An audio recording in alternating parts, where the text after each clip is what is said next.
স্বল্পোন্নত দেশ থেকে উন্নয়নশীল দেশ হওয়ার পথে সবচেয়ে বড় ঝুঁকি মধ্যম আয়ের ফাঁদ। অর্থ প্রতিমন্ত্রী এমন আশঙ্কার কথা বললেও অর্থমন্ত্রীর আত্মবিশ্বাস, দেশের পরিশ্রমী মানুষ, দূরদর্শী উদ্যোক্তা আর তরুণ জনগোষ্ঠীর কাঁধে ভর দিয়ে সব চ্যালেঞ্জ মোকাবেলা করতে পারবে বাংলাদেশ। বঙ্গবন্ধু আন্তর্জাতিক সম্মেলন কেন্দ্রে অর্থনীতি সম্পর্ক বিভাগ আয়োজিত টেকসই উত্তরণের কৌশল শীর্ষক এক সেমিনারে এসব কথা বলেছেন তারা। এ সময় আগামীতে আন্তর্জাতিক বাণিজ্যের চ্যালেঞ্জ মোকাবেলায় দ্বিপাক্ষিক বাণিজ্য চুক্তি করার তাগিদ দেন বক্তারা। সতর্কতা হিসেবে তাদের পরামর্শ, যত বেশি দেশের সঙ্গে সম্ভব দ্বিপাক্ষিক বাণিজ্য চুক্তি বাড়ানোর।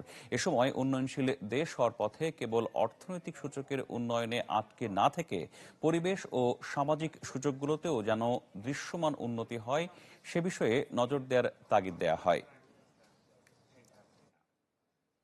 We understand that the graduation from LDC status will bring few challenges in front of us.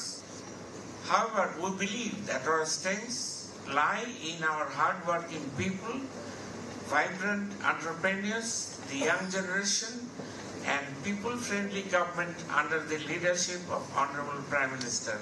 I am confident that the country can overcome all the challenges.